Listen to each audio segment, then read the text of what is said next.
علم لنا إلا ما علمتنا إنك أنت العليم الحكيم لا حول ولا قوة إلا بالله العلي العظيم نويت العلم والتعليم والتذكر والتذكير والنفع والانتفاع والإفادة والاستفادة والحث على التمسك بكتاب الله وسنة رسول الله صلى الله عليه وسلم والدعاء إلى الهدى والدلالة على الخير ابتغاء وجه الله ومرضاته وقربه وثوابه سبحانه وتعالى.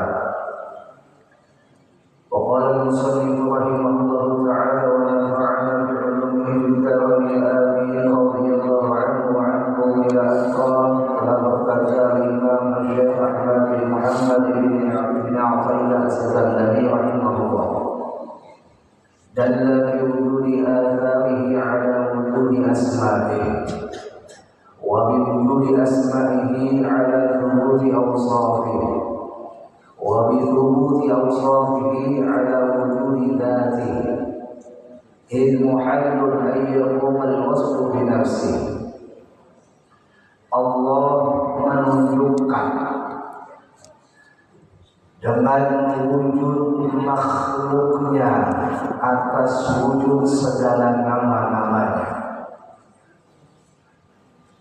Allah menghantarkan kepada kita untuk ma'rifat kepada asmanya melewati makhluknya. Wa biwujudi asma'ihi ala thubuti awsafih, dan Allah menampakkan segala nama-namanya atas ketetapan segala sifat-sifatnya. Wa bi thubuti awsafihi ala wujudi dzatihi, dan Allah menetapkan segala sifat-sifatnya atas wujud zatnya yang sempurna. Muhalun, karena mustahil ayyakuma al-wasfu binafsi, itu sifat bisa berdiri dengan sendirinya tanpa ada zatnya. Kita disuruh untuk ibadah, yang ibadah itu hakikatnya menghantarkan kita kepada ma'rifat kepada Allah. Ibadah bisa melewati sembahyang dan itu merupakan kewajiban bagi kita. Juga ibadah melewati segala macam makhluknya untuk jembatan kita agar bisa ma'rifat kepadanya. Allah nampakkan segala akwal, Allah nampakkan segala makhluknya, Allah zahirkan ini alam. Tujuannya adalah sebagai jembatan kita untuk ma'rifat kepada asmanya. Setelah itu ketika kita sudah ma'rifat dengan asmanya, maka di saat itu Allah ingin menghantarkan pula ma'rifat kepada segala sifatnya. Setelah ma'rifat kepada segala sifatnya, lalu Allah hantarkanlah kepada zatnya yang sempurna. Ini yang disebut dengan ta'arruj ataupun uruj ataupun proses ataupun bertahap untuk sampai kepada Allah. Sampai kepada Allah, ingat, bukan berarti seperti bayangan kita berjalan dari muka runtuh ke dalam Masjid Al-Falah, bukan seperti itu. Berjalan menuju Allah adalah menopang segala macam hijab untuk kita bisa ma'rifat kepadanya. Lalu Allah contohkan melewati kekasihnya dan kekasih kita Nabi kita Muhammad SAW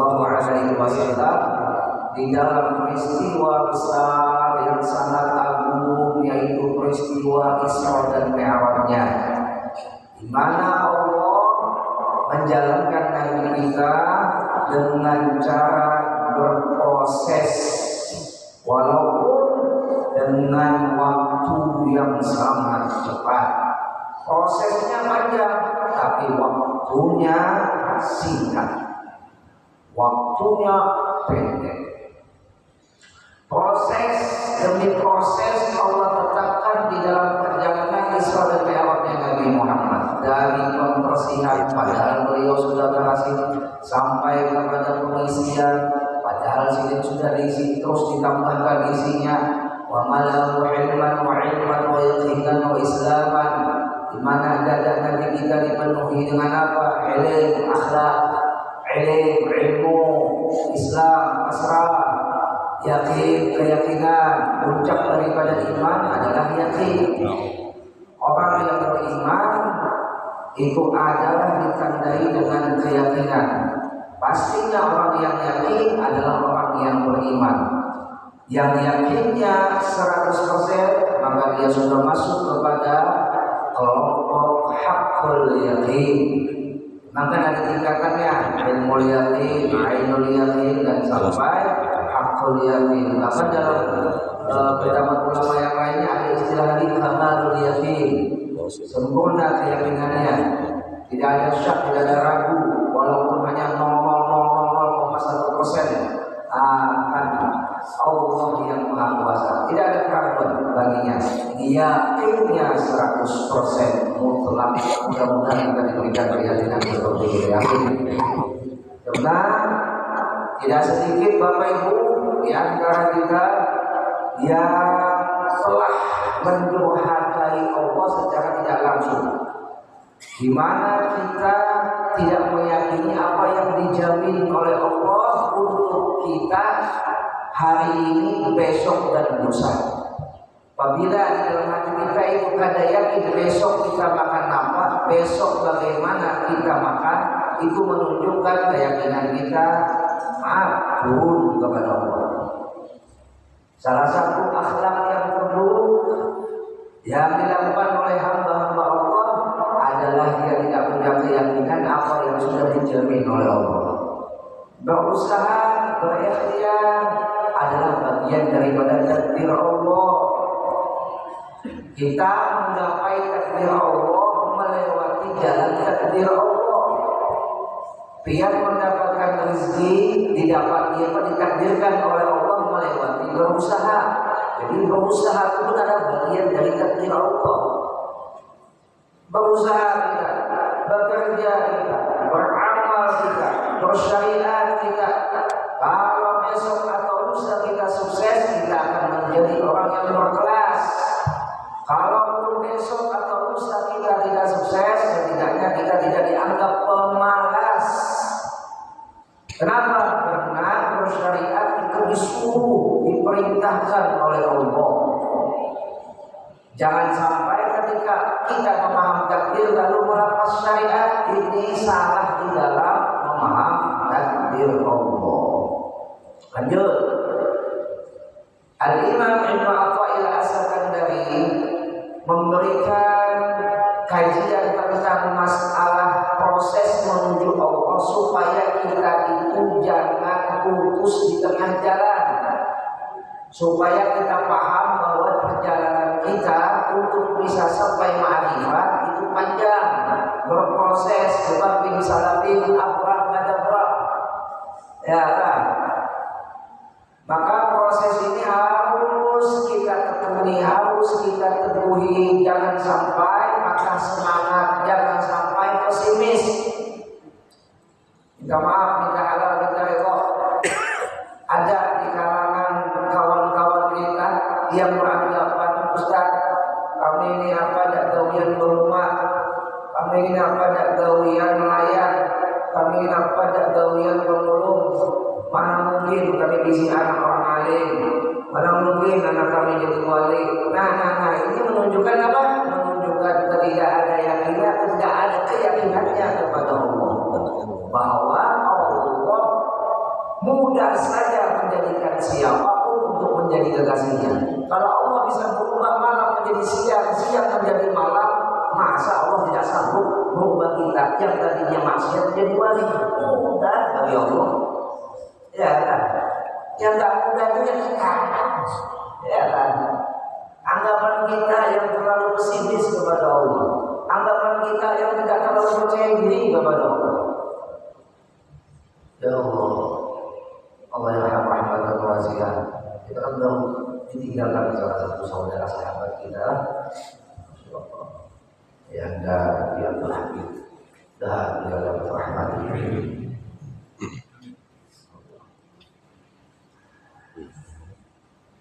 Habis sudah jatahnya, habis sudah jalannya, puncak daripada kehidupan itu sudah sampai. Innalillahi wa inna ilaihi raji'un.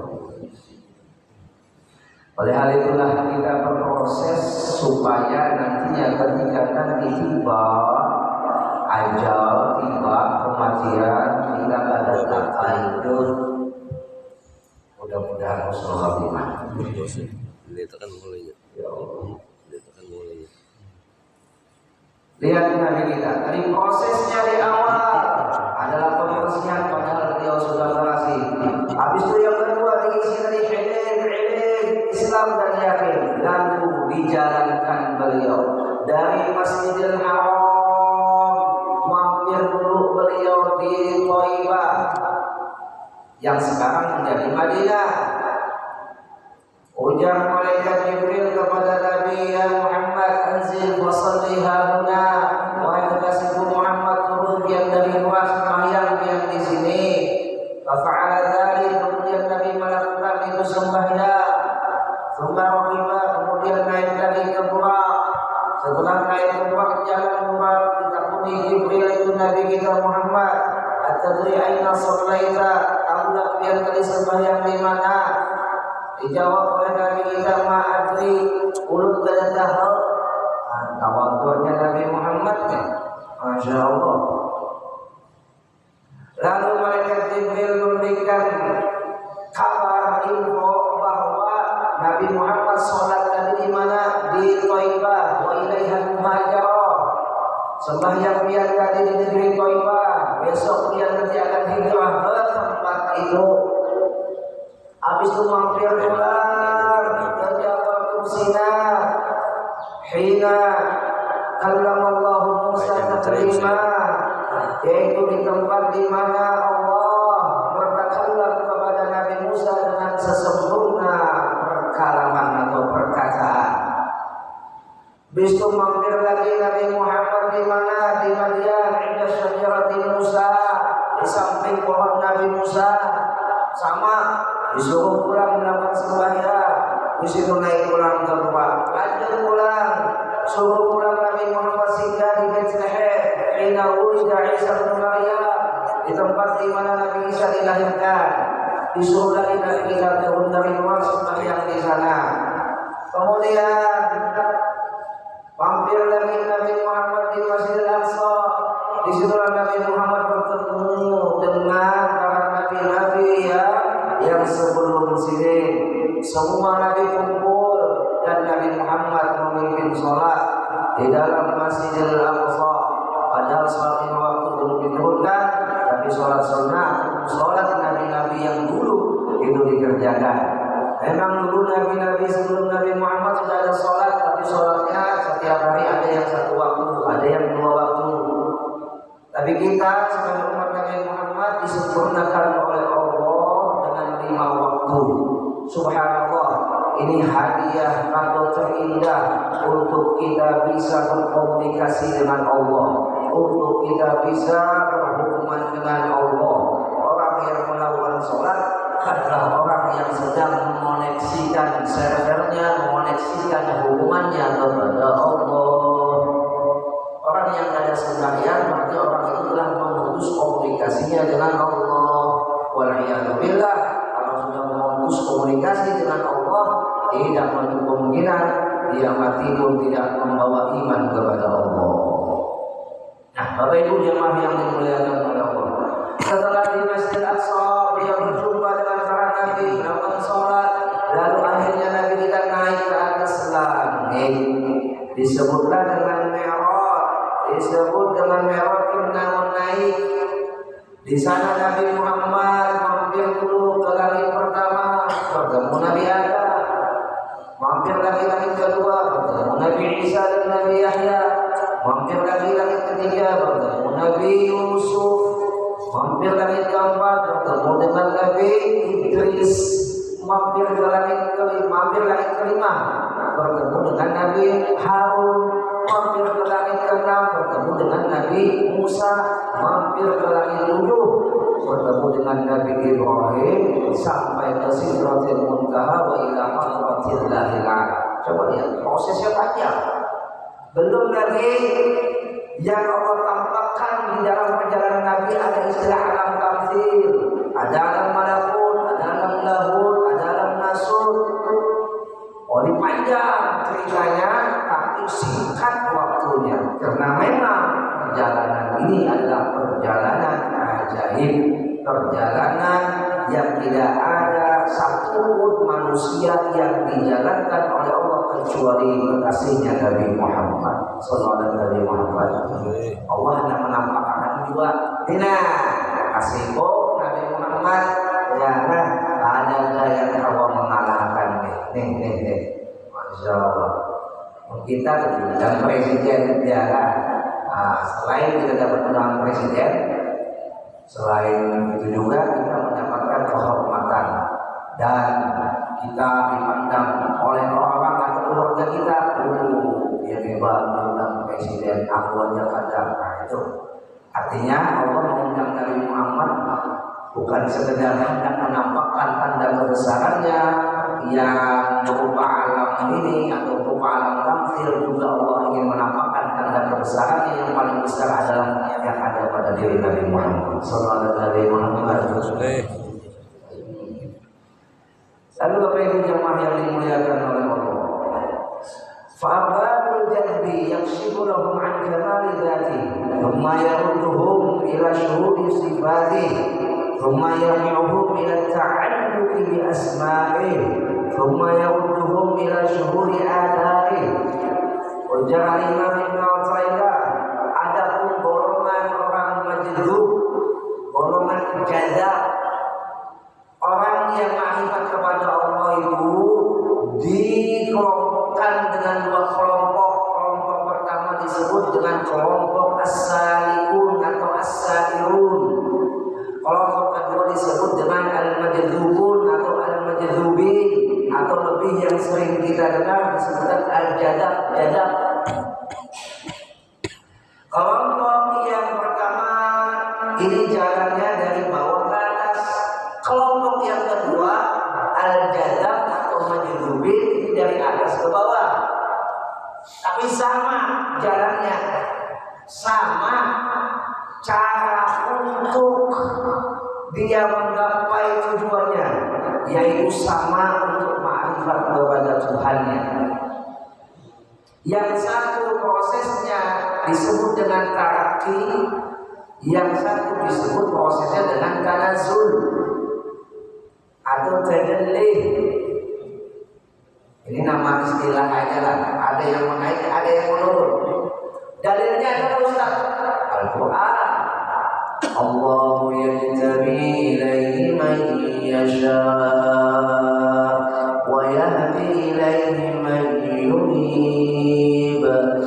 Allahu yajtabi ilaihi man yasha. Allah menarik kepadanya bagi siapa yang dikehendakinya. Ditarik itu apa maksudnya? Dibawa ke atas. Habis itu diturunkan ke bawah.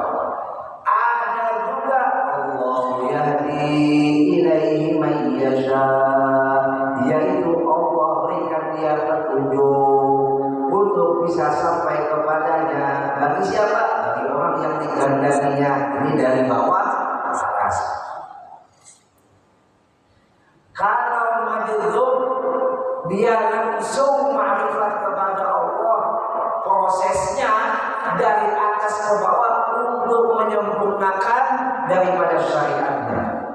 Kalau dia sempat untuk bisa menyempurnakan atas izin dan takdir Allah, maka dia akan sempurna pada ujungnya, pada puncaknya.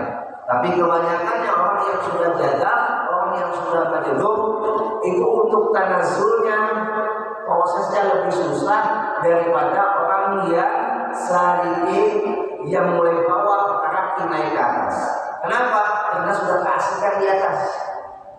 Sudah keasikan lawan Tuhan. Coba lihat Nabi kita itu kan contoh buat semua kelompok. Mau yang kelas atas ataupun kelas awam ada pada diri Nabi. Jangan sampai nanti kita katakan Nabi itu hanya contoh bagi orang yang berkelas. Enggak. Nabi itu mencontohkan bagi kelas orang awam. Contoh, Nabi kita Isra Mi'raj Karaki. Setelah mandi di atas ma'rifat, setelah bertemu dengan Allah disebut dengan tadalli tanazzul turun.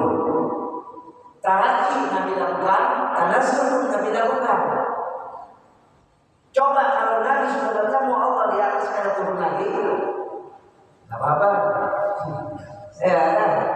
Berarti satu jalan aja, Karaki aja, tidak ada istilah tanazzul. Seperti Nabi Idris, seperti Nabi Isa, naik saja Karaki, tidak ada istilah tanazzul. Tapi Nabi Muhammad Karaki dan tanazzul. Jadi contoh yang ada pada orang jadab, yang ada pada orang salih adalah Nabi kita Muhammad sallallahu alaihi wasallam. Kalau ingin mendapatkan jadab itu ada contohnya, ada contohnya. Saat Nabi Asyik di atas Allah, ya kan? Gimana percakapan Nabi kita dengan Allah diabadikan di dalam tahiyat, ya Allah. Yang ketika bercakap-cakap Nabi dengan Allah, Allah bercakap-cakap dengan percakapan yang sempurna kepada Nabi. Karena qaba qausaini aw adna adalah dekatnya Allah dengan Nabi pada saat itu melebihi dekatnya anak panah dengan musuhnya. Wa anna ila rabbikal muntaha, dan sungguh itulah puncak daripada pertemuan Nabi kepada Allah, karena memang puncaknya perjalanan seseorang hamba itu adalah dengan bertemu dengannya.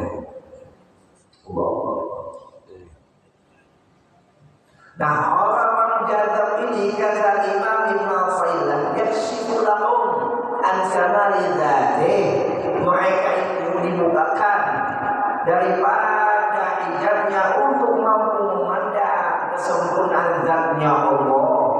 Lalu dari atas bawah, thumma yarudduhum, kemudian dikembalikan ila syuhuri sifatih, kepada sifat-sifatnya Allah. Thumma yarji'uhum, kemudian dikembalikan lagi mereka itu ila ta'alluqi bi asma'i, yaitu kepada hubungan segala nama atau asmanya Allah. Thumma yarudduhum ila syuhuri athari, kemudian mereka jadab tadi dikembalikan lagi untuk bisa mampu menyaksikan semua makhluk-makhluknya Allah. Tadinya orang jadab ini adalah bisa memandang makhluk Allah, karena pandangan semuanya hanya Allah yang lain gelap. Dia orang jadab, makanya diberi duit gitu, dibagi duitnya. Kalau pada jadab diberi duit masih ambil, jadab namanya. Ya lah, bulan jadab. Jadi jadab itu memang dia ada lagi perasaan dunianya, isah jadabnya, dan ketika hilang jadabnya berarti menunjukkan Allah sudah menurunkannya atau mentanazulkannya atau mentajallihkannya hingga sampailah kepada maqam di mana dia bisa menyempurnakan jalannya. Karena jalan menuju Tuhan itu apa? Ada syariat, ada tariqah, ada kemampuan. Ya, ada kalau tidak mengatakan jalan kepada Allah itu hanya hakikat, lalu ada bersyariat, ada sampai ya biar mengucap aku tiap hari ingat lawan Allah, ingatanku tidak pernah lekang dengan Allah, tapi sembahyang tidak ada kawal ibadahkan marifat, tidak ada kawal. Sama tuh kayak orang ingatanku selalu terbayang nasi goreng, tapi gak ada kenyang. Mau kenyang lah. Ingatan nasi goreng tapi gak ada makan, mau kenyang lah. Sama dulu. Ingatannya nasi kuning tapi gak ada makan, mau kenyang. Ya mah, mau kenyang. Oh ayo santai, mau lampunya menghendaki. Nah itu lagi kisahnya. Ini sunnah Allah secara hukum malam. Ya kalau Allah tetapkan namanya hukum mandi, hukum kebiasaan. Mau orang tuh nak makan ada syariatnya. Apa syariatnya? Mulai buat petani menanam balinya loh. Tukang makan prosesnya panjang.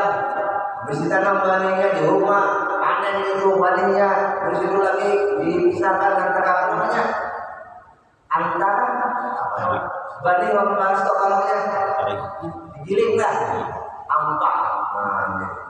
Habis itu dibahas, dimasak dibasuh dulu, habis itu dimasak, lalu dibuat ke piring, lalu mendapat mengaut pakai tangan, habis itu dimasukkan ke muntung, habis masuk muntung langsung tabuk aja, diikut dulu, punya dulu. Kalau kita tabuk bulat, kalau kita kesabaran, kan prosesnya macam sampai masuk laut, baru datang kanyang. Yang mendatangkan kanyang ya Allah, yang menjadikan perjalanan kanyang itu melewati proses. Allah. Anda sampai lawan Tuhan, di sana dibakar kacamata, sedangkan dia bukan jadab. Oh, rambut itu namanya. Ya. Allah. Jadab ini kadang kalau diusahakan kan, jadab ini tidak ada jalur tasbihnya, murni wahyah. Allah tetapkan orang jadab ini jalurnya wahyah. Apa wahyah itu? Wahyah itu pemberian, tasbih itu melewati usaha. Allah tetapkan orang itu mencapai apa yang diinginkan Allah melewati usaha. Allah gerakan dia, Allah jalankan syariatnya, Allah bantu dia untuk melakukan prosesnya dari bawah ke atas. Ini disebut dengan orang salik.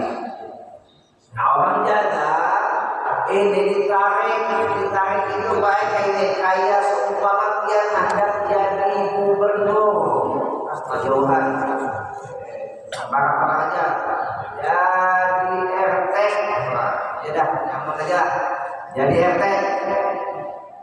Munpian melewati proses dari bawah ke atas, dia harus melengkapi berkas-berkasnya, prasyaratnya, isu pemilihannya, ya.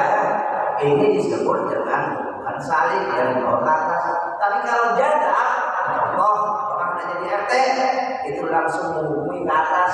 Pak, ini saya jadi RT, tampang lagi prosedur. Oh, Bapak umpama gubernur atau bupati, bahwa si fulan aku angkat menjadi RT. Tampang proses dari bawah ke atas langsung diangkat. Nah, ini disebut dengan jadab. Allah. Berurusan adalah mungkin kita patuh lawan di atasnya, kadang melewati berbagai macam proses yang panjang. Orang nggak antri, seorang langsung. Ya, orang masuk sudah ke dalam masih diisi berkas ini dan itu, seorang nggak ada diisiakan di berkasnya.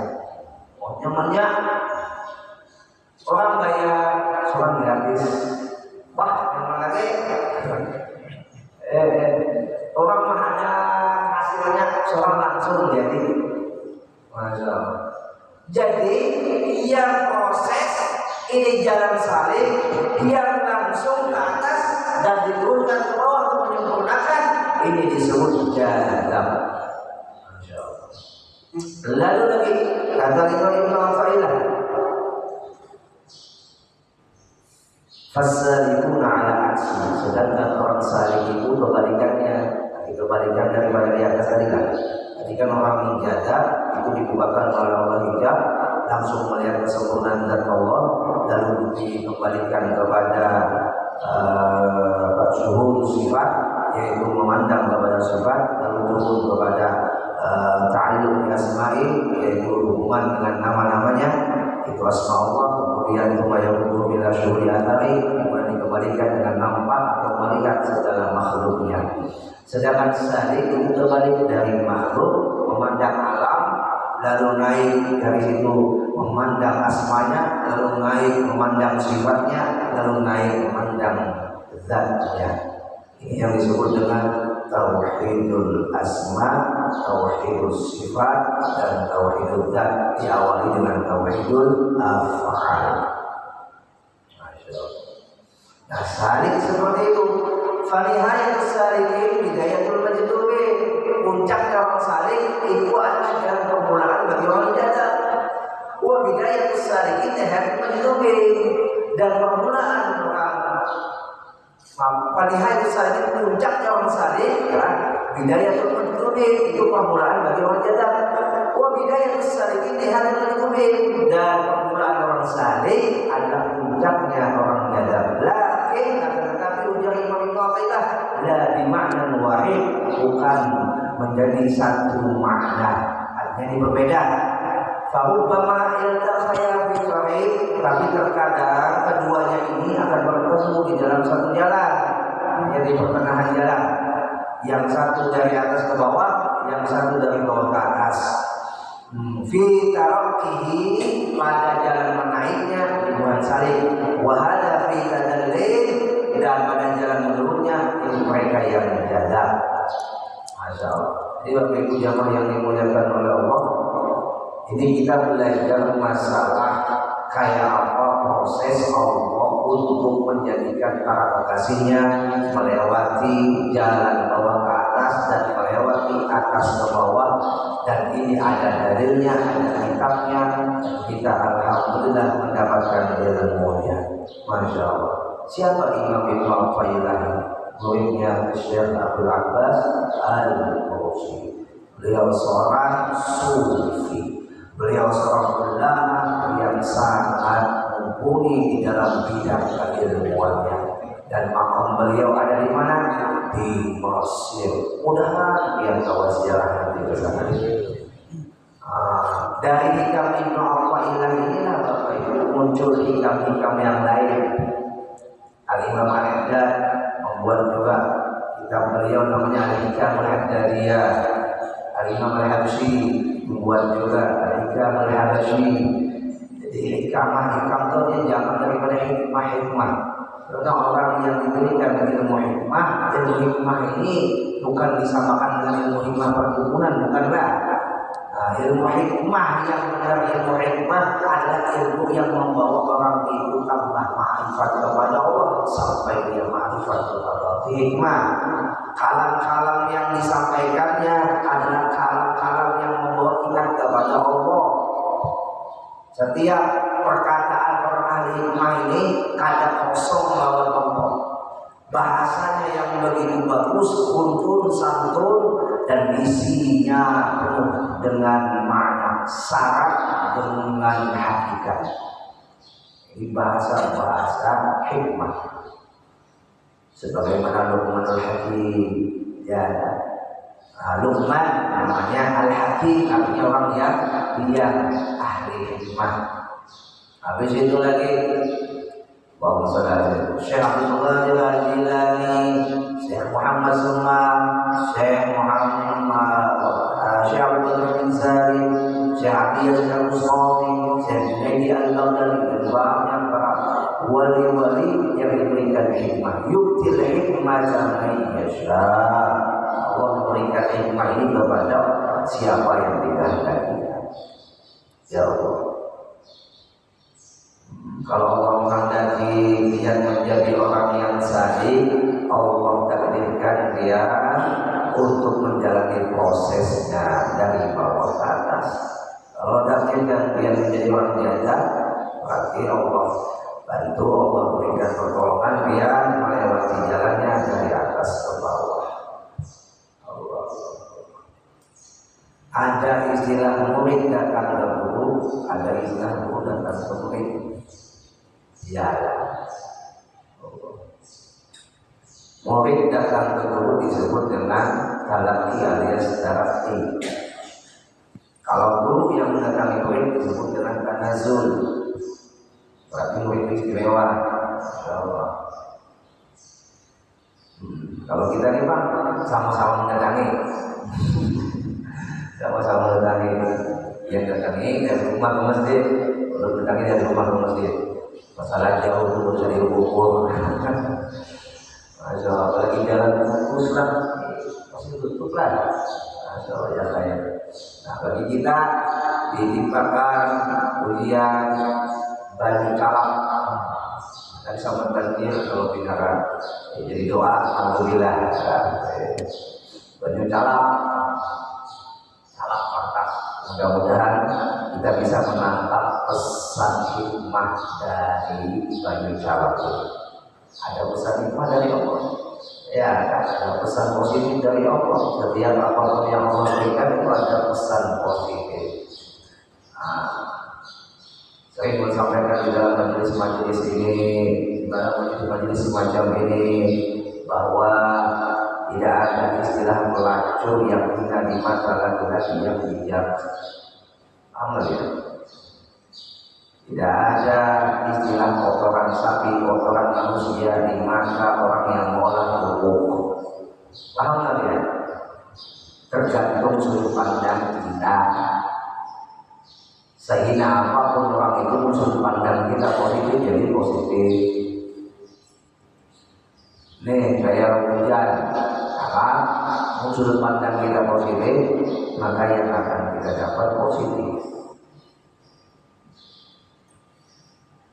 Pelacur yang hina di mata orang yang bijak itu bukanlah sebuah kehinaan, bukanlah sebuah kenistaan, tapi sebagai atau sebuah lahan dakwah baginya. Kotoran sapi, kotoran manusia itu bukanlah sebagai kotoran yang sekedar dibuang bagi orang yang mengolah pupuk untuk dijadikan manfaat bagi tanaman-tanamannya. Dan yang enggak manfaat bagi orang yang memandang positif. Ya ada anak idiot, dia pandang positif. Ya Allah, kita dari anak idiot sebagai lahan dakwah, lahan pahala, lahan sholat, lahan untuk meraih surga. Dikasih Allah penyakit, alhamdulillah, ini sebagai lahan untuk ingat bahwa mati itu satu materi. Menjadi lahan untuk kita tambah mawas diri, menjadi lahan untuk kita supaya jangan sombong. Bisa juga dari dulu lah. Aja Tuhan hanya jaga saja. Ya, jaga saja Tuhan. Kita lemah, manusia. Jangan bila sombong-sombong. Dari kita aja mau sedekahkan sama kita apa? Jadi barakah yang Allah hadirkan itu semuanya positif bagi orang yang memiliki pandangan positif. Tapi bagi orang yang tidak memiliki pandangan positif, gaulnya sama buruk terus, maka diberikan yang baik pun akan tidak menanggapinya dengan cara negatif. Naudzubillah. Orang belakang di masjid, sedih, sopan di masjid dunia aja. Ya, bagi orang yang sudah punya sudut pandang negatif, apapun yang dia lihat, yang akan keluar di dalam benak pikirannya adalah negatif, dan hasilnya pun negatif. Naudzubillah. Anak tidak berarti apa yang disangka hamba itu yang menjadikan kepada Allah dalam hadis qudsi. Ada perkataan ulama al-abdan wal afkar, al-abdan al-afkar. Takdir itu adalah pikiran, pikiran itu adalah takdir. Seberapa dasar pikiranmu, seitulah takdir yang akan diberikan kepadamu. Biar berpikiran besok biar surga, insya Allah masuk surga. Biar berpikiran besok jadi wali, insya Allah besok jadi wali. Siapakah yang mengatakan pikiran dan hati siapa? Biar kan? Ya Allah. Hati biar mantap, banyak haji pulang. Tahu lah. Tapi mudah hati ada mungkin, namun itulah misalnya mungkin pulang. Kenapa? Pandang dan benar itu. Ada mungkin kalau jadi wali, misalnya jadi wali. Ada mungkin kalau masuk surga, ada sampai masuk surga mau tidak. Ya, jadi ada roja, ada khauf, roja. Kita percaya bahwasanya sangka baik itu akan menghasilkan kebaikan, pikiran baik itu akan menghasilkan kebaikan. Nyamuk, ya bagi orang yang punya pikiran baik, dia akan menerjemahkan sengatan nyamuk dengan positif. Ujarnya, ngomong, makasih Allah, jika mengambil darah kotorku, ada salam cuci darahku. Dan ini memang semua Jepang sudah meneliti bahwa nyamuk itu yang dihisapnya darah kotor. Yang dihisap nyamuk itu darah kotor. Kita yang tidak tahu ilmunya adalah melihat hubungan ilmuwan yang penelitian ya. Habis itu lagi ada terapi nyamuk Uluzwah melihat di bukan di TV, bukan di YouTube, tapi di daerah mana lupa waktu ziarah kemarin. Nama kampungnya lihat, oh daerah Jawa Timur. Waktu inilah, waktu awal-awal ziarah Wali Songo. Nah, itu ada terapi nyamuk, tangan kita dimasukkan ke dalam wadah dan dalamnya nyamuk. Kita menghindari nyamuk, itu ada kita hendak mendapatkan sehat melewati gigitan nyamuk, kan aja kalau. Bagi orang yang rematik, ya masukkan batis ke dalam sendok, ikut nyamuk, coba rematiknya sampai subhanallah. Wallah, dari mana ilmunya yang jelas Allah menjadikan segala itu berada yang penting, ada manfaatnya. Masya Allah, sudah diselamat. Nah, sudah. Jadi intinya kesimpulannya begitu jamaah yang dimuliakan oleh Allah, jangan pernah putus asa untuk berproses baik yang terapi ataupun yang tanasul, baik yang dari bawah ke atas ataupun yang dari atas ke bawah. Kalau dari atas ke bawah itu bukan jalur kasbiyah, itu pilihan Allah. Kalau pilihan ternyata yang dipilih oleh Allah untuk jaga, ya kan, dia pasti jangan sadar diri dia siapa. Tapi bagi pian yang melihat ada kawan yang jaga, jangan pasangkan ya, mau wali lah kayak itu lagi. Ada pakai baju, wali lah kayak itulah. Tidak ada boleh. Ada wali baju, tapi wali baju ada bisa kita ikuti, cuman tetap kita hormati. Tapi kalau wali yang syar'i, arti syar'i itu sesuai dengan jalur proses kita yang awam, jalur kasbiyah, jalur usaha, jalur asbab, Allah jadikan itu sampai kepada maqam wali, ya itu kita bisa mengikutinya. Itu kita ikuti, ilmunya pian baru jangan mencari jadab, pasti dia tidak bakal bisa sampai. Kenapa guru pian jadab? Piannya saleh kita dengan nyambung, ya kan? Jadi kita yang salih dari guru yang salih itu ya, yang jadak dia akan ketemu nanti turun ke bawah dengan yang jadak itu yang sudah melewati proses tanazul.